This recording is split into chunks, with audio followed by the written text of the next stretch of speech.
이제 다 같이 일어나셔서 오늘도 우리를 불러 예배케 하신 하나님께 감사하며 함께 사도신경으로 우리의 신앙을 고백하겠습니다.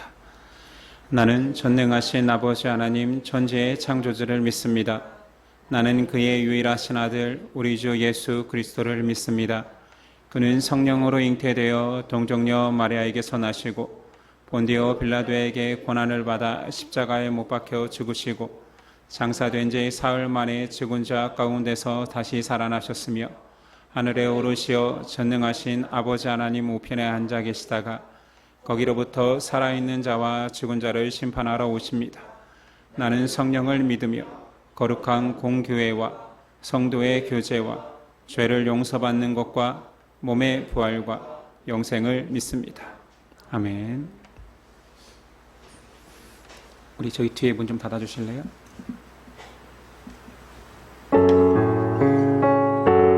함께 찬양 드리겠습니다.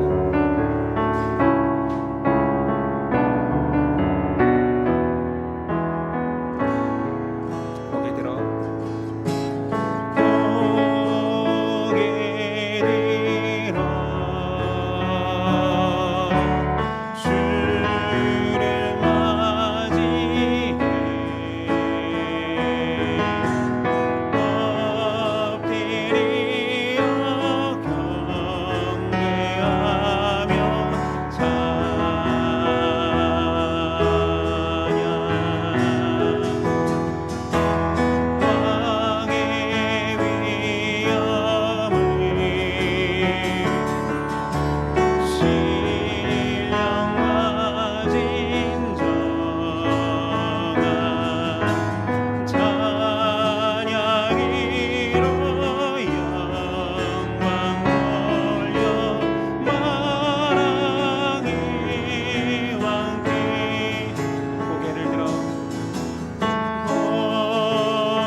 땅의 주인 되신 주님, 온 땅의 주인 되신 주님이 내 이름 아시며 상한 맘 돌보네. 어둠이 밝히시는 새벽별 방황한 내 맘 주의 길 비추네. 나로 인함이 아니 주가 행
서 있네.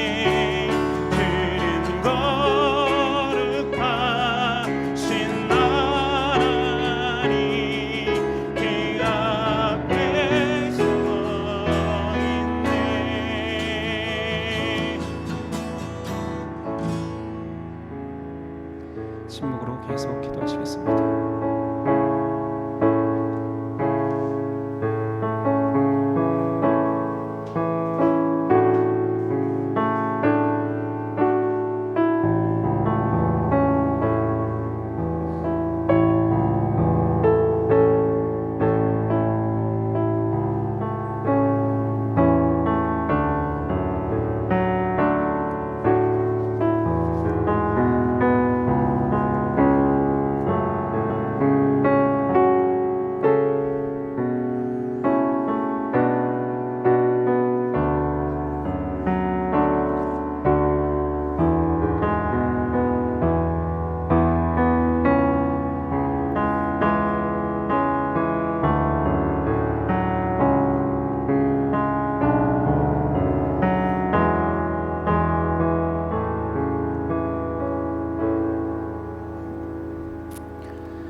사랑하는 주님, 우리를 불러주심에 감사합니다. 주님이 우리를 사랑하시는 증거가 어디 있냐 묻는다면 바로 이 자리에 나올 수 있도록 불러주시고 그것에 반응하는 우리가 있음에 사랑이 역사하고 있습니다. 주님의 사랑이 아니고서는 감히 주의 존전 앞에 나올 수 없사오니 오늘도 용납하여 주심에 감사합니다. 주님의 존전 앞에 서여 있어야 할 우리가 우리의 욕망 앞에, 우리의 목표 앞에, 나의 것들 앞에 앉아 있을 때가, 머물러 있을 때가 얼마나 많았습니까? 하나님, 그런 모든 마음 씻어주시고 녹여주시고 주님의 존전 앞에 설 수 있는 귀한 마음 허락하옵소서. 예배가 삶의 기쁨 되길 원합니다. 그래서 감격하여 주님 앞에 뛰어오게 하여 주시고 이날을 기다리게 하여 주시고 주님이 말씀하시는 이 시간이 귀할 수 있도록 그런 믿음 허락하옵소서. 그런 고백이 있는 자들의 헌금이 하나님의 역사에 잘 쓰이게 하여 주시고 그런 사람들이 모이는 공동체가 든든히 서가는데 역사하게 하옵소서. 우리 주변에는 여전히 하나님의 존전을 모르는 자들이 많습니다. 붙들어 주옵소서. 불쌍히 여겨 주시옵소서. 우리가 손 내밀어 그들에게 예수님의 사랑을, 향기를 드러낼 수 있도록 그 향기에 취하여서 나올 수 있도록 역사하옵소서. 주님, 오늘도 우리에게 말씀하옵소서. 우리의 세속적 가치가 말씀으로 무너지며 말씀으로 든든히 서가는 확신을 얻게 하옵소서. 기대하며 예수 그리스도 이름으로 기도드립니다. 아멘. 우리 일어나셔서 십계명 낭독이 있겠습니다. 하나님이 이 모든 말씀으로 말씀하여 이르시되 나는 너를 애굽 땅 종되었던 집에서 인도하여 낸 내 하나님 여호와니라. 제1은 너는 나 외에는 다른 신들을 내게 두지 말라. 제2는 너를 위하여 새긴 우상을 만들지 말고 또 위로 하늘에 있는 곳이나 아래로 땅에 있는 곳이나 땅 아래 물속에 있는 것에 어떤 형상도 만들지 말며 그것들에게 절하지 말며 그것들을 섬기지 말라. 제3은 너는 내 하나님 여호와의 이름을 망령되게 부르지 말라. 제4는 안식일을 기억하여 거룩하게 지키라. 제5는 내 부모를 공경하라. 제6은 살인하지 말라. 제7은 간음하지 말라. 제8은 도둑질하지 말라. 제9는 내 이웃에 대하여 거짓 증거하지 말라. 제10은 내 이웃의 집을 탐내지 말라. 예수께서 이르시되 내 마음을 다하고 목숨을 다하고 뜻을 다하여 주 너의 하나님을 사랑하라 하셨으니 이것이 크고 첫째 되는 계명이요 둘째도 그와 같으니 내 이웃을 내 자신같이 사랑하라 하셨으니 이 두 계명이 온 율법과 선지자의 강령이니라. 아멘.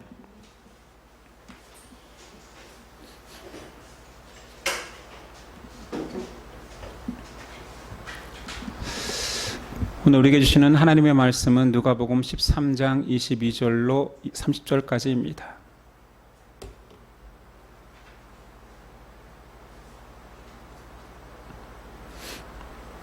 누가복음 13장 22절에서 30절까지 저와 여러분들이 한 절씩 교독하겠습니다. 22절입니다. 예수께서 각 성, 각 마을로 다니사 가르치시며 예루살렘으로 여행하시더니 어떤 사람이 여짜오되 주여 구원을 받는 자가 적으니까 그들에게 이르시되 좁은 문으로 들어가기를 힘쓰라. 내가 너희에게 이르노니 들어가기를 구하여도 못하는 자가 많으리라. 집주인이 일어나 문을 한번 닫은 후에 너희가 밖에 서서 문을 두드리며 주여 열어주소서 하며 그가 대답하여 이르되 나는 너희가 어디에서 온 자인지 알지 못하노라 하니 그때 너희가 말하되 우리는 주 앞에서 먹고 마셨으며 주는 또한 우리를 길거리에서 가르치셨나이다 하나.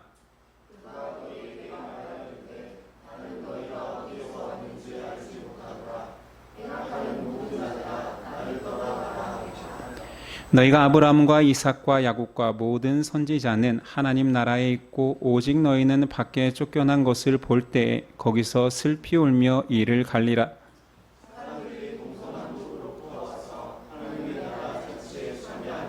함께 읽습니다. 보라, 나중된 자로서 먼저 될 자가 있고 먼저 된 자로서 나중될 자가 있느니라 하시니라. 아멘. 오늘 말씀의 제목은 좁은 문으로 들어가라. 좁은 문으로 들어가라라는 제목으로 은혜 나누겠습니다. 오늘 말씀은 예수님께서 예루살렘으로 향하는 길에 일어난 문답 내용입니다. 22절. 예수께서 각 성, 각 마을로 다니사 가르치시며 예루살렘으로 여행하시더니. 알다시피 예루살렘은 예수님 구원의 여정의 끝인 장소입니다. 단순히 이동하거나 여행의 목적이 아니라 구원을 완성하기 위한 마지막 종착점, 그러니까 죽음의 장소지요. 이 구원의 여정으로 가는 길에 구원을 완성하러 가는 여정 중에 사람들이 구원에 대해서 묻고 있습니다. 근데 질문이 참 인간미가 가득한 질문입니다. 누구라도 눈치 보면서 이 질문을 하고 싶었겠지요. 23절. 어떤 사람이 여짜오되 주여 구원을 받는 자가 적으니까. 예수님, 구원 받는 자가 소수입니까? 라고 묻고 있지요. 예수님 답변이 좁은 문으로 들어가기를 힘쓰라. 참 동문서답 같습니다. 수가 많습니까? 적습니까? 묻는데 예수님은 오히려 구원받는 자의 태도를 말하십니다. 그게 중요한 것이 아니라 지금 이것이 더 시급하지 않을까? 더 중대한 문제에 초점이 있다 암시하고 있지요. 그것은 좁은 문으로 들어가기를 힘쓰라라는 거였습니다. 구원에 참여하는 자들이 있고 참여하지 못하는 자들이 있다라는 것은 분명합니다. 그런데 예수님은 이 질문에 대해서 그래, 이제 내가 너에게 교훈을 줄 텐데 먼저 들어가지 못하는 자들에 대한 경각심을 강조하십니다. 그들이 나중에 얼마나 안타까운 운명에 놓이게 되는지 들어봐라. 24절. 내가 너희에게 이르노니 들어가기를 구하여도 못하는 자가 많으리라. 구한다. 자, 여기서 구하는 것은 구원을 가지신 분께 구하는 것입니다. 예수님이 구원을 주실 수 있는 분이잖아요. 그런데 다른 데서 구하는 것이 아니라 그때 주님께 구하는데도 불구하고 못 받는 자가 많대요. 구원의 문이 열려 있을 때에는 구하면 다 주시는데 문제는 문이 닫혀버리면 그 구원의 주체이신 그 구원을 주시는 분마저도 줄 수 없다라고 말하지요. 때가 있습니다. 그리고 두 번째 그들의 참여하지 못하는 처절한 운명은 25절입니다. 집 주인이 일어나 문을 한 번 닫은 후에 너희가 밖에 서서 문을 두드리며 주여 열어주소서 하면 그가 대답하여 이르되 나는 너희가 어디에서 온 자인지 알지 못하노라 하리니. 예수님께서 문이 닫힌 상태에서 문을 두드리면서 열어주세요. 저도 들어가겠습니다. 저 좀 살려주세요 하는데 우리가 알던 예수님이 아니에요. 너 모른다. 존재를 부인당하는 일이 생긴다는 것입니다. 구원의 문이 닫힌 후에는 입장이 허용되지 않습니다. 생명이 걸려 있기에 그때서야 아무리 간절히 정말 목숨 걸어 간절히 외친다 한들 그 호소는 먹히지 않습니다. 26절. 그때 너희가 말하되 우리는 주 앞에서 먹고 마셨으며 주는 또한 우리를 길거리에서 가르치셨나이다 하나. 그들의 말대로 예수님께서 복음을 전하기 위해서 정말 인간으로 오셔서 처절하게 사셨지요. 거의 목숨 걸고 복음을 전했잖아요. 그런데 그들의 말입니다. 내가 주 앞에서 먹고 마셨잖아요. 저 모르십니까? 같은 식탁에서 우리 식사했잖아요. 그리고 길거리에서 예수님이 가르치실 때 제가 그 자리에 있었습니다. 다 듣고 있었습니다. 그런데 모른다. 나는 너희를 모른다 하시겠다라는 거지. 여기에 우리의 신앙에 경각심이 있습니다. 신앙이 있다와 믿음이 있다는 같은 말이 아닙니다. 교회 다니고 성경을 듣고 말씀을 듣고 찬양을 할 수 있지만 그것이 믿음 있다라는 확증은 아닙니다. 교회에 출석할 수 있지요. 성도와 서로 교제하고 참 화목할 수도 있습니다. 그것이 성도의 외적 표징이라 하지만 그것이 내적 표징, 믿음의 확신을 검증해 주는 것은 아닙니다. 구원받을 수 있는 자는 형식적인 신앙인이 아니라 진실한 믿음의 사람이어야 됩니다. 그 이야기는 뒤에서 더 나누어 봅시다. 지금 구원에 참여하지 못하는 자들의 운명을 이야기하고 있습니다. 세 번째에는 그의 존재를 폭로당합니다. 27절. 그가 너희에게 말하여 이르되 나는 너희가 어디에서 왔는지 알지 못하노라. 행악하는 모든 자들아 나를 떠나가라 하리라. 예수님이 그렇게 목숨 걸고 복음 전할 때에는 진실로 받아들이지 않고 이제서야 문이 닫히니까 저 들었습니다. 저 듣는 자리에 있었잖아요. 나 예수님 압니다. 그런데 예수님께서 그때에는 나는 너를 모른다. 너의 말은 진실이 아니다. 거짓이라는 거지요. 진실이 따르지 않은 것을 예수님이 그런 것처럼 여겨줄 수는 없습니다. 예수님의 말이 참 마지막 말이 심령을 파고들 만큼 무섭습니다. 너는 안다 하지만 나는 도무지 너를 모른다. 악한 자야 내게서 떠나라.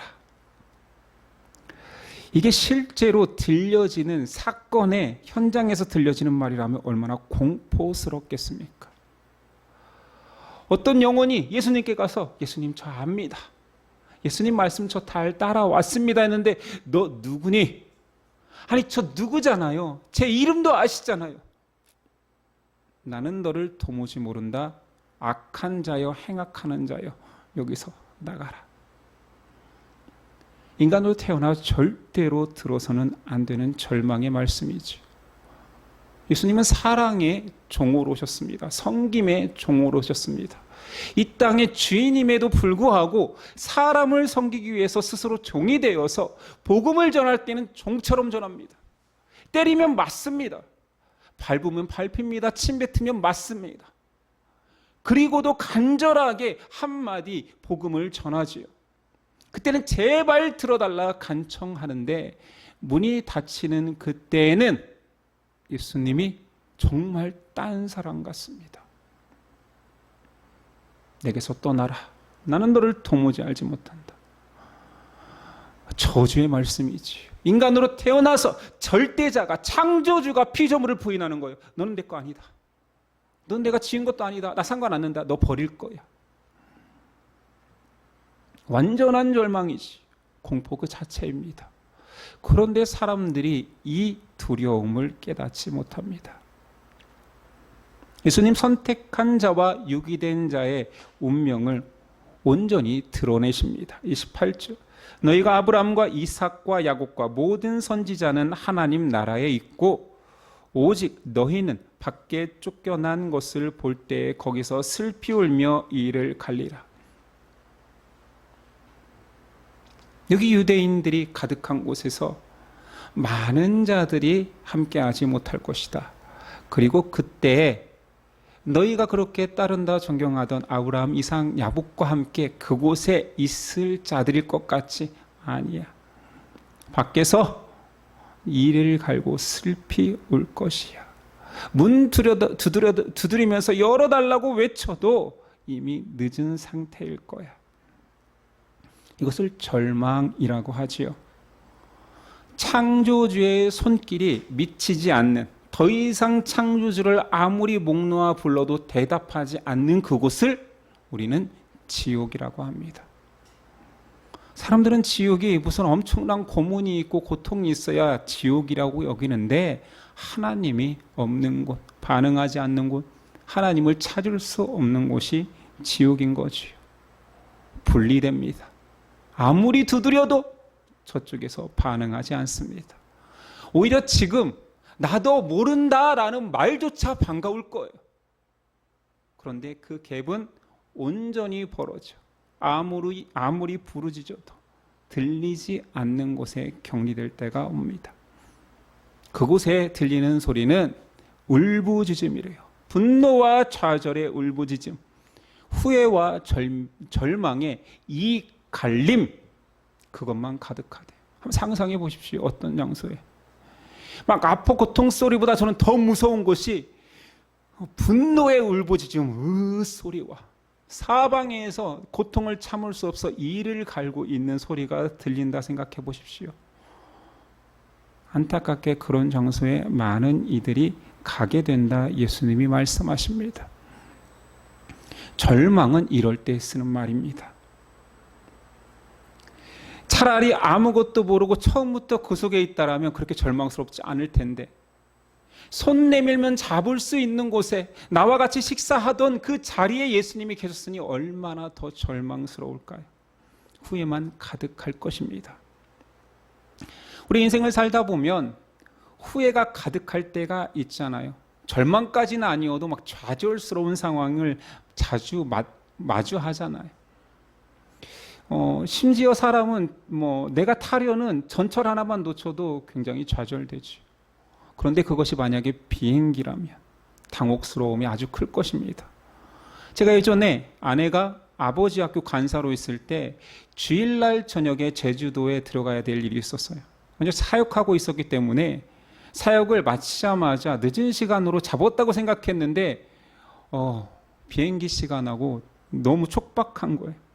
그래서 택시를 탔는데 아무래도 늦을 것 같아요. 그래서 택시 기사에게 아예 부탁을 했습니다. 저 공항 가는데, 김포공항 가는데 늦었습니다. 비행기 놓칠 것 같아요 했는데, 그분이 저 처음 경험해서 총알 택시, 진짜 총알이 됩니다. 말 한마디에 총알이 되는데 막 차 사이로 가는데 하나도 무섭지가 않아요. 내가 갈급하고 내가 지금 시간이 촉박하니까 그 차 사이로 평소에 그렇게 간다라면 말렸을 것 같아요. 아니 우리 이러다 죽습니다. 근데 빨리 가면 갈수록 더 안도감이 드는 것입니다. 놓쳤다면 절망을 경험했겠지요. 이건 절망도 아니죠. 그냥 못 가는 거죠. 제 아내 친구 중에는 신혼여행을 공항에 딱 갔는데 여권을 놓고 와서 아예 못 간 친구도 있습니다. 근데 이것이 단순히 손해보고 안타까운 상황이 아니라 목숨이 걸린 상황이라면 어떻겠습니까? 생명이 경각에 달려 저것을 타면 살고 못하면 죽는 상황이 실제로 있었습니다. 한국 전쟁 당시의 흥남 철수 작전 기억하시지요? 아시지요? 6월 25일 날 발발한 한국 전쟁은 11월 말쯤에는 유엔군과 국군이 북한 끝까지 올라가서 북진 통일을 눈앞에 두었습니다. 그런데 알다시피 중공군이 내려와 전선이 후퇴하기 시작합니다. 한꺼번에 몰려서 후퇴하기 시작하다가 함경도 흥남 지역에는 포위가 되었어요. 미군 10군단이 중공군에게 포위됐고 한국 국군은 1군단이 포위되었습니다. 결코 빠져나갈 수 없는 순간이 되어서 유엔군이 결정한 일은 흥남부두에 배를 띄워 부산까지 철수하는 명령을 내렸습니다. 그런데 문제는 북한 땅 전역에서 몰려든 피난민이 그 소식을 알고 흥남부두에 몰려든 것입니다. 미군 입장에서는 당연히 미군과 국군만 철수하는 걸로 작전을 결정했습니다. 생각해 보십시오. 아니, 피난민을 태우다 보면 중공군이 맞닥뜨릴 거 아닙니까? 그리고 피난민 속에 침투한 중공군이 있거나 인민군이 있다라는 것을 다 예상할 수 있잖아요. 그러면 피해가 막심하겠지요. 그래서 합리적 결정으로 군인만 철수하는 걸 명령을 내렸는데, 그때 너무 그것을 안타깝게 여긴 국군 1군단 단장 김백일 장군과 그 지휘관들이 피난민을 태우지 않으면 우리는 그냥 남하하겠습니다. 걸어서 내려가겠습니다. 라는 생떼를 부린 거예요. 전쟁 중인데. 근데 이 간절함이 먹혀서 모든 군 장비를 밀고 여지에다만 피난민을 태우겠다고 했는데 자그마치 10만 명을 태웠습니다. 한 배에, 근데 제가 찾아보니 수송선에 1만 4천 명 이상 태운 수송선도 있었대요. 사람이 그냥 서 있는 거예요. 앉을 자리도 없을 만큼 빼곡히 탈 수 있는 만큼 막 밀어서 탄 곳입니다. 그래서 마지막 수송선이 12월 24일 날 떠났고 다음 날 12월 25일 날 중공군이 그 흥남부두를 점령했습니다. 그래서 오늘 그 작전을, 흥남부두 철수 작전을 크리스마스 기적이라고 말합니다. 그러나 그 수송선에 피난민이 다 탄 것은 아니었습니다. 상상해 보십시오. 우린 영화나 여러 가지 자료를 통해서 그 장면을 보았습니다. 다 못하기에 필사적으로 헤엄쳐서 오리려는 자들, 배에 기어 오리려는 자들, 수송선에 철문이 닫힐 때 그곳에 끼어서 죽는 사람들. 미군들은 빨리 철수해야 되기 때문에 공중에 총알을 쏘아대고 있었고, 부두에는 남은 보급품을 불태웠습니다. 남겨진 자들은 살아나기 위해서 헤엄치기도 했고 기어 오르지만 결국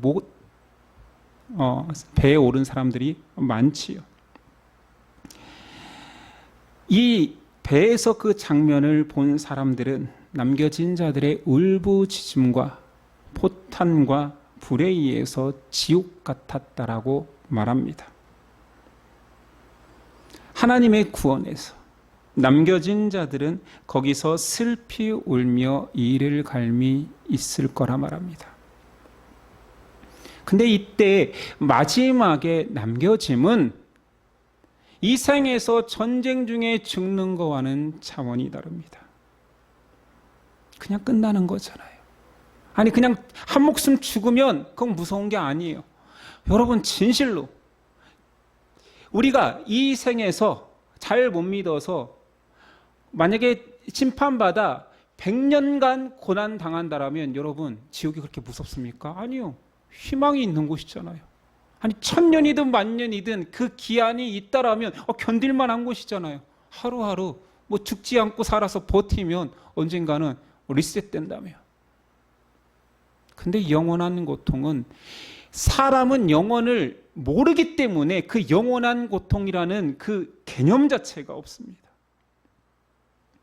이것이 얼마나 무시무시한 결론이라는 것을 감지하지 못하는 거예요. 한시적인 인생을 사니 그 영원이라는 뜻을 이해할 수 없는 우리거든요. 그 너머에, 죽음 너머에 더 무시무시한 영원한 심판이 있다라는 그 무시무시한 결론을 사람들은 이해하지 못합니다. 이것이 심판입니다. 예수님은 그것을 윽박지르거나 겁주지 않습니다. 담담히 말하죠. 그냥 내가 없는 곳이 있을 거야. 네가 불러도 대답해 주지 않는 곳에 그들은 남아서 그냥 울면서 이를 갈 거야. 영원히. 다시 처음으로 가봅시다. 예수님에게 한 질문은 아주 단순한, 우리가 궁금해하는 그 질문이었습니다. 천국은, 하나님 나라는 소수만 갑니까? 구원받을 자가 적습니까? 묻는데 예수님은 여러 가지 선문답을 하는 것 같으나 글의 뉘앙스상 적다 말하고 있습니다. 그러나가 복음이지. 적을 거야. 아마도 적을 거야. 그러나 구원 얻을 기회가 있으니 좁은 문으로 행하라. 너희는 지금 묻는 너는 결코 늦은 때가 아니잖아. 그리고 지금 나를 마주하고 묻고 있잖아. 구원에 대해서 물을 때 구원에 대해서 말해줄 수 있는 나하고 대화할 수 있을 수 있는 이때에 너는 좁은 문으로 걸으라. 성경 많은 곳에서 하나님의 나라에 들어가는 자가 적다라는 말을 하고 있습니다. 마태복음 22장 임금의 혼인잔치입니다. 청함을 받은 자는 많되 택함을 입은 자는 적으니라. 그런데 예수님 이 대화의 말미에 가다 보면 또 많다라는 느낌을 말하는 것 같아요. 29절. 사람들이 동서남북으로부터 와서 하나님의 나라 잔치에 참여하리니. 그렇죠. 동서남북 사방에서 모여들 것이다. 앞서 겨자씨와 누룩 비유, 전 시간에도 나누었던 그 말씀에서도 하나님의 나라는 작게 시작하지만 그 복음의 능력은 흥왕하게 되리라. 큰 나무가 되리라. 작은 누룩이지만 온 가루에 퍼져 그 역사함이 크리라.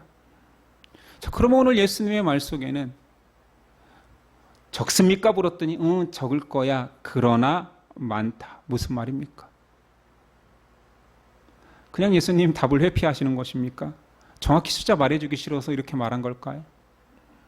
구원의 왕으로 오신 예수 그리스도께서 지금 유대인의 질문 앞에 유대인이 영접하는 자들이 적을 거야. 심지어 단 한 사람도 택함받지 못할지라도 동서남북 사방에서 이방인들이 그 나라를 채울 거다라고 말합니다. 사람들이 착각하는, 특별히 신앙인들이 착각하는 아주 큰 것 중에 하나는 우리의 신앙함이 하나님 앞에서 뭔가 아쉬워서, 하나님이 아쉬워서 믿음도 사랑도 요구한다고 생각해요.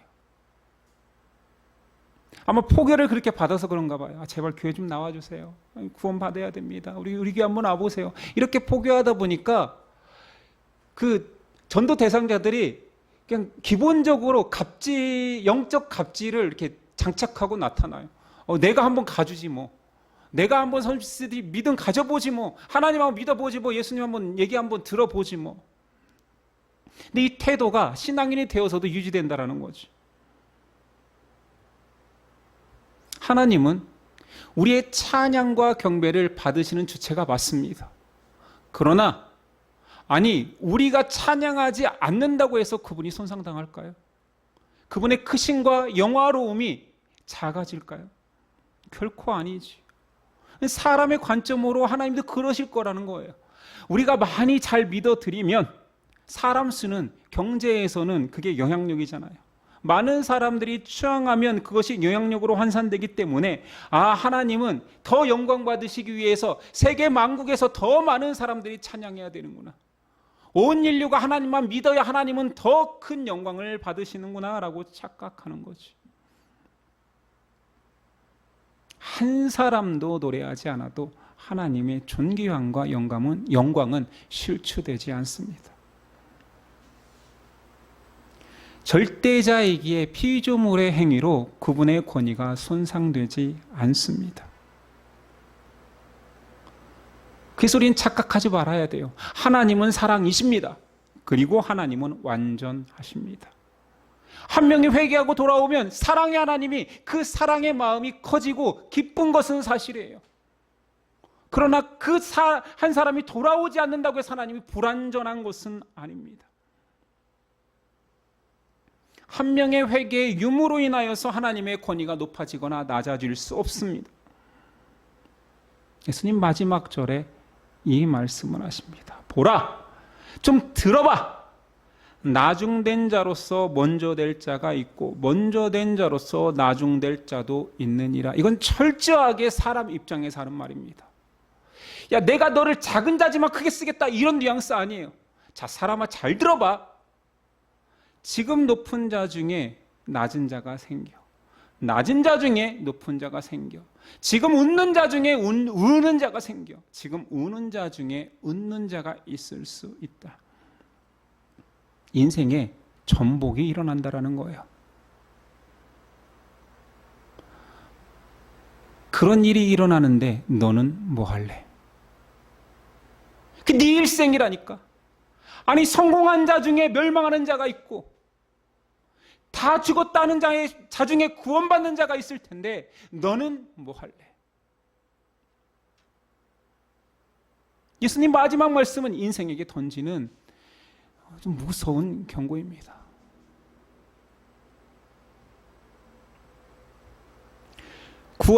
구원에 선택받는 자와 유기된 자를 예수님 또다시 대비하십니다. 아브라함과 이삭과 야곱은 나와 함께 하나님의 나라에 임할 것이고, 유기된 자들, 선택받지 못한 자들은 밖에서, 이 밖이라는 말로 표현한 것도 사실은 굉장히 유하게 표현한 거죠. 예수님 지옥이라는 표현을 직접 쓰신 분인데 지옥에서 슬피 울며 이를 갈미 있으리라. 선택된 자들은 누구입니까?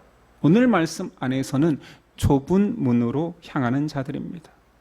앞에서 다루지 않았는 이 좁은 문은 무엇입니까? 예수님 구체적으로 이 좁은 문을 여기서 설명하지는 않았습니다.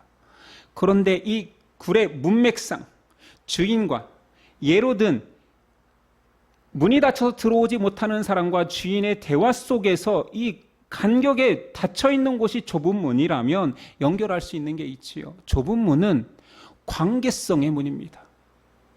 왜냐하면 들어오지 못한 자가 자기가 예수님을 안다라고 표현하거든요. 예수님 저 알잖아요. 제 이름도 알잖아요. 식사도 같이 했잖아요. 말씀 드릴 때 제가 그 자리에 있었잖아요. 그런데 예수님이 모른다. 이런 발뺌이 어디 있어요? 여기서 모른다는 진실로 예수님이 말하는 것입니다. 너는 나를 모른다. 알잖아요. 아니야, 그거 모르는 거야.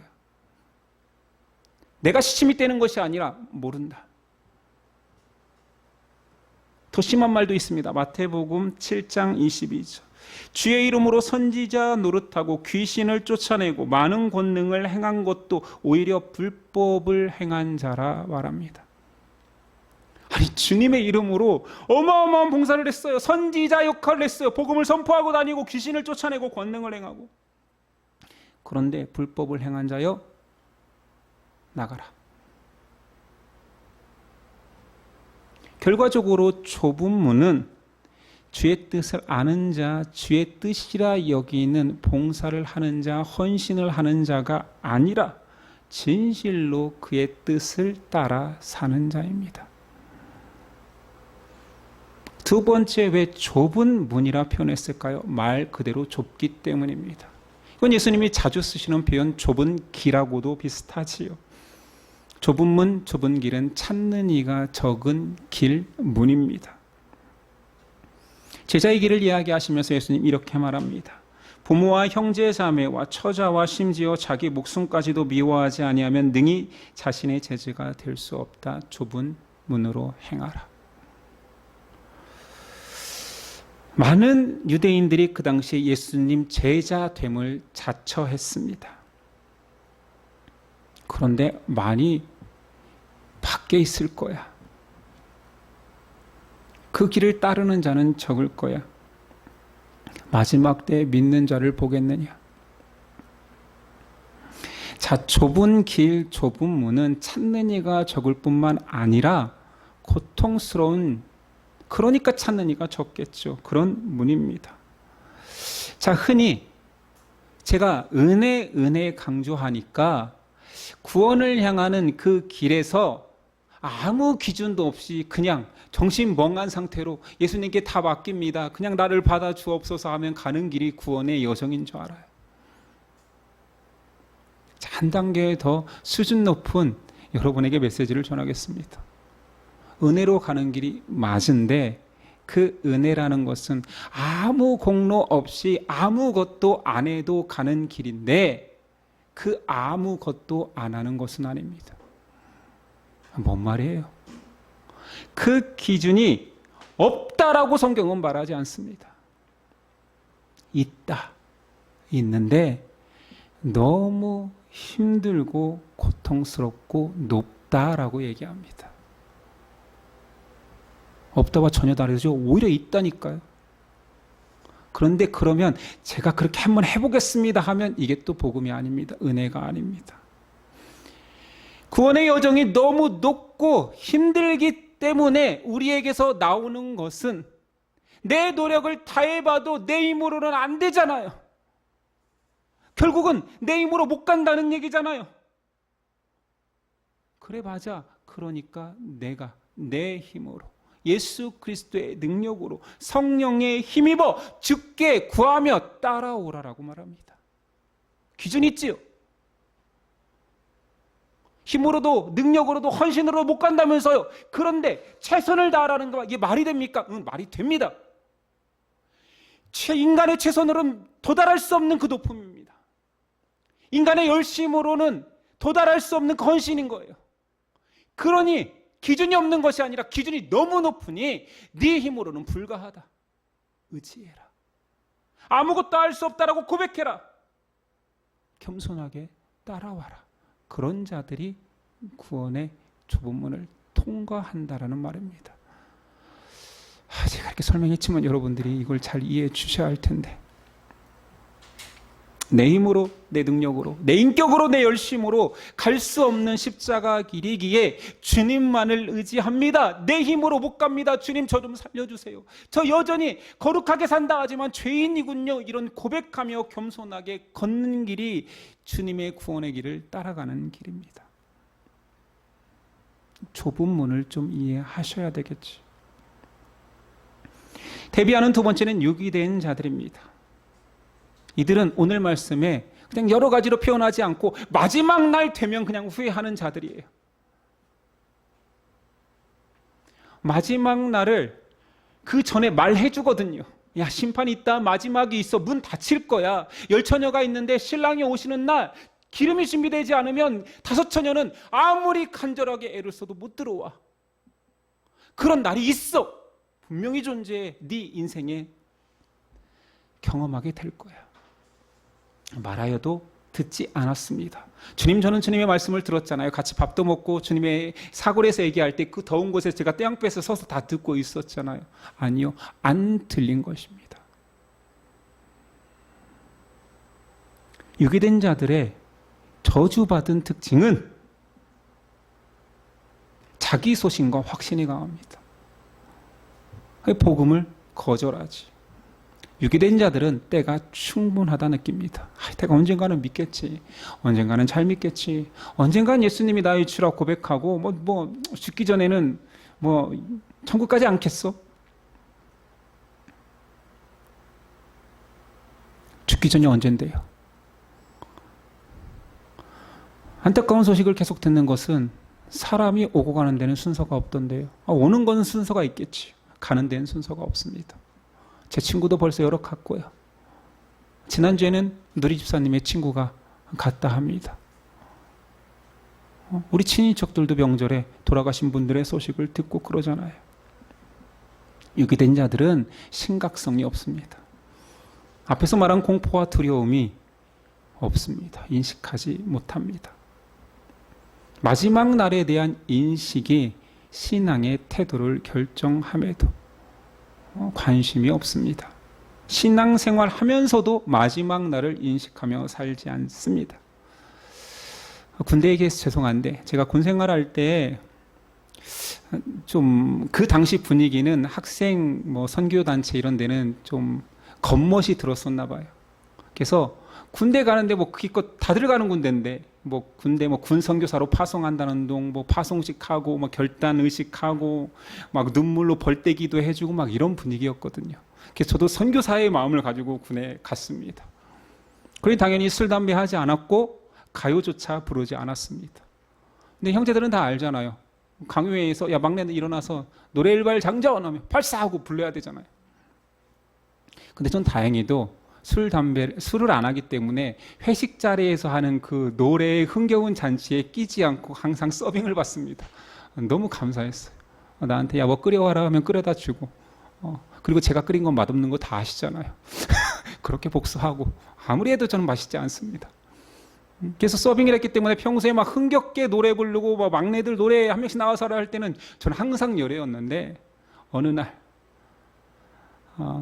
정기 훈련을 마치고 해는 뉘엿뉘엿져서 노을이 지고 다들 지쳐서 온몸에 땀이 젖은 상태로 다 센티해진 분위기가 형성됐는데, 고참 하나가 뜬금없이 야 막내부터 나와서 잔잔한 노래 하나씩 해라, 이렇게 된 거예요. 제가 라면 끓여오겠습니다 이런 분위기가 아니잖아요. 그래서 어쩔 수 없이 소대원 전체에서 노래를 피해 나갈 수 없는 상황이 되었습니다. 막내부터 부르는데 제 순서가 곧 오는데 고민을 했어요. 무슨 노래를 부를까? 예수님 찬양을 부를까? 깽판을 한번 쳐? 이왕에 찍힌 거? 그때 하나님 예수님 나오지 않지만 저에게 떠오르는 찬양이 하나 있어서 이 노래를 불렀습니다. 굉장히 쑥스럽지만 찬양이니까 한번 불러보겠습니다. 그리고 이 내용이 무슨 내용인지 여러분들이 한번 생각해 보십시오. 다행히 기타가 있으니 기타의 도움을 힘입어.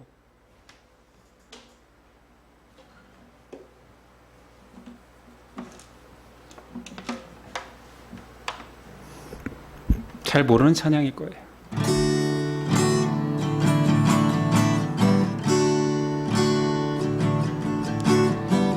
우리 다시 만나는 그날 잊지 말기로 해요.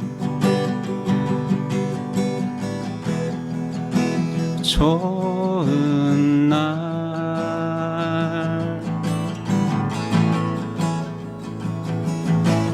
꽃과 나무 잎들도 예쁜 새들과 바람도 우릴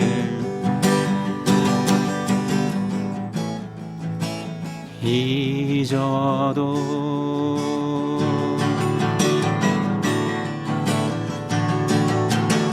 그날이 오면 우리의 아픈 사랑이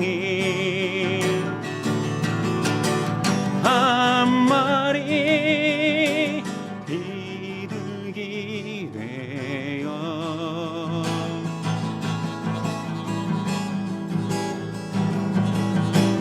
푸른 하늘과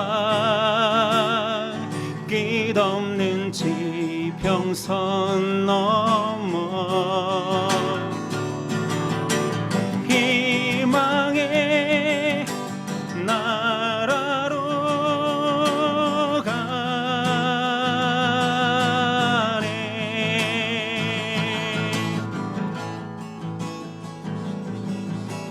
우리 다시 만나는 그날 잊지 말기로 해요. 좋은 날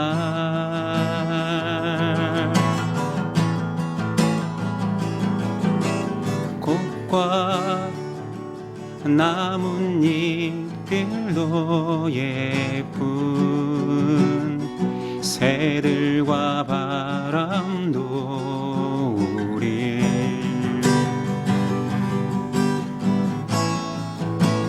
잊어도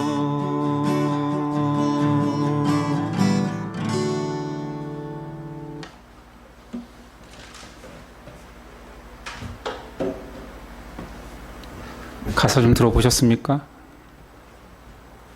제목이 다시 만나는 그날입니다. 근데 이것을 부르는데 신비로웠어요. 다들 감상에 젖는 거예요. 물론 고성덕이 처음 부르는 노래여서 신기하게 본 것도 있겠지만 분위기가 압도적이었습니다.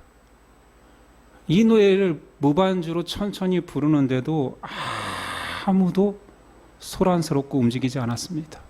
물론 고찬들은 여전히 담배는 피우고 있었습니다.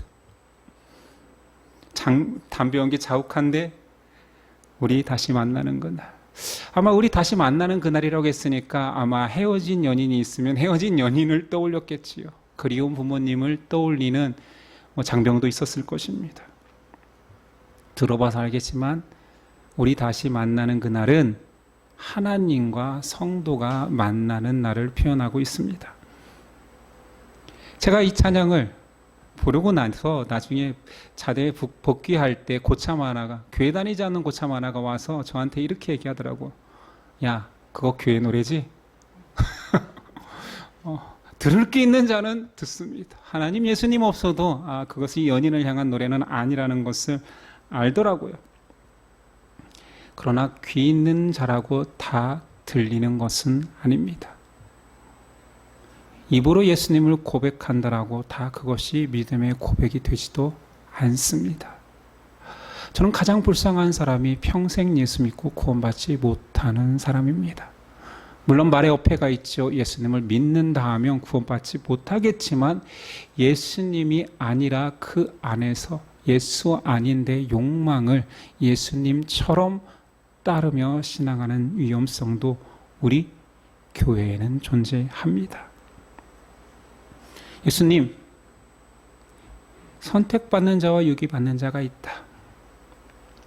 하나님의 나라를 소망하는 자라면 너는 지금 좁은 문으로 행해야 돼. 그렇게 많은 자가 들어올 것 같지는 않거든. 지금 질문한 너도, 지금 이 따르는 수많은 군중들 속에도 못 들어오는 유대인이 얼마나 많은지 모른다.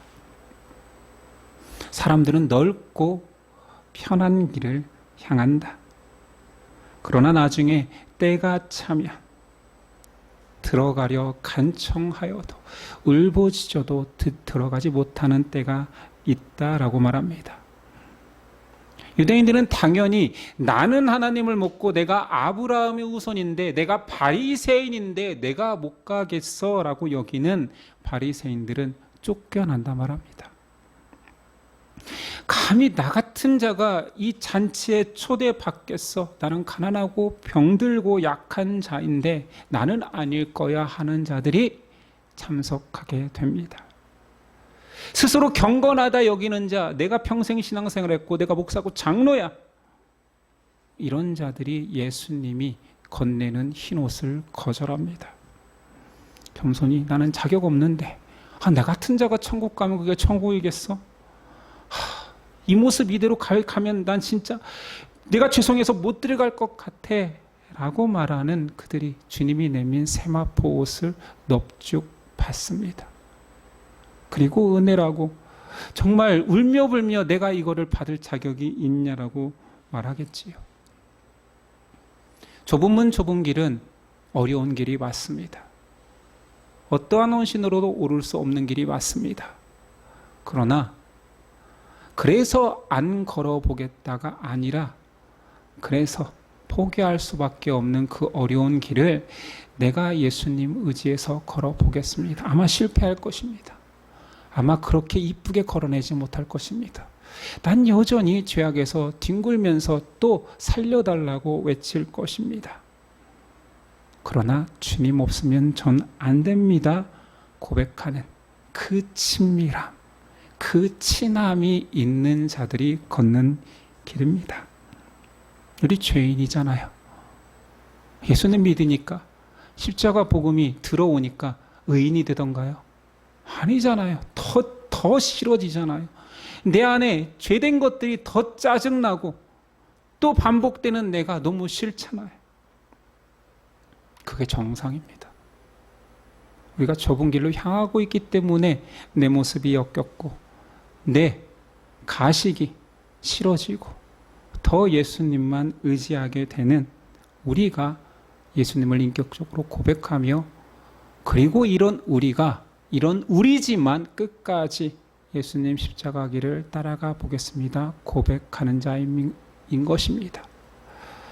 의롭게 호기롭게 나 십자가 길 걸을 거야, 내가 제자 아니면 누가 제자 될 수 있는 자들은 마지막 날에 넘어질 수 있습니다.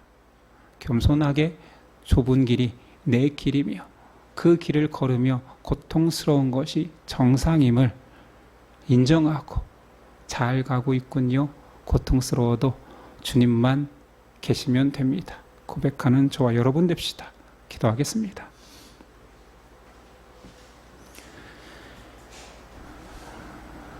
주님, 이 시간에도 전 세계 수많은 사람들이 예수 구원의 백성으로서 하나님을 예배하고 있습니다. 바라기는 이 시간 예배하는 모든 전 세계의 사람들이 오늘 예수님이 말씀하신 동서남북에서 모여드는 구원받는 백성이길 소망합니다. 그러나 예수님 단호하게 다는 아니니라 했던 그 경각심이 사랑의 경각심임을, 사랑의 높아심임을 알고 오늘 저의 모습을 바로잡아 좁은 길로 향하겠습니다. 예수님보다 더 귀한 것은 없습니다. 저에게서 예수님을 뺏는다라면 아무것도 없습니다 고백하는 자 될 수 있도록 도와주옵소서. 우리를 위하여 목숨을 버리신 예수 그리스도의 이름으로 기도드립니다. 아멘. 일어나서 결단송 드립니다.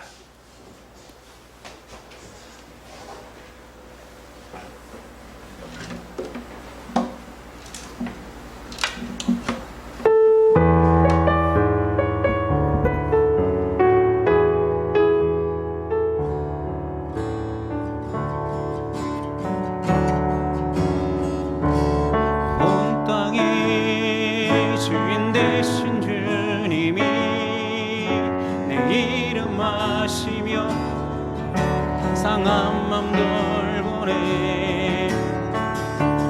어둠을 밝히시는 새벽별 방황하는 내 맘 주의 길 비추네.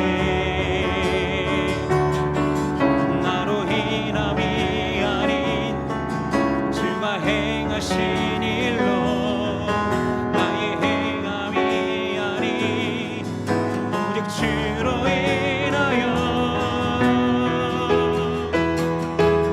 나를 오늘 피었다지니 이름 없는 꽃과 같네. 바다의 이름 파도 안개와 같지만 주님 나를 붙드시고 푸른 이름 내리시며 나를 안아시네. 주님이 나의 죄를 보시고 사랑의 눈으로 날 일으키시네. 바다를 잠잠하게 하시니 내 영혼의 폭풍 고요케 하시네. 나로 인함이 아닌 주가 행하신 일로 나의 행함이 아닌 오직 주로 인하여 나를 오늘 피었다지니 이름 없는 꽃과 같네.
이제는 우리 주 예수 그리스도의 그 큰 은혜와 아버지 하나님의 놀라우신 사랑과 성령의 교통하심이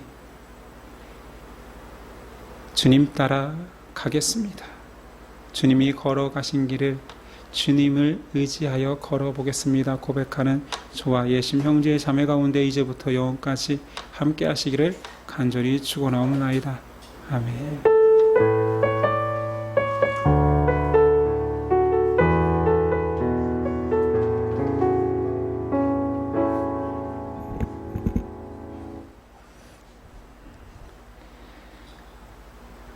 우리 옆 사람과 인사했으면 좋겠습니다. 좁은 문으로 함께 걸읍시다. 오늘 오후는 넷째 주 소그룹으로 모이겠습니다.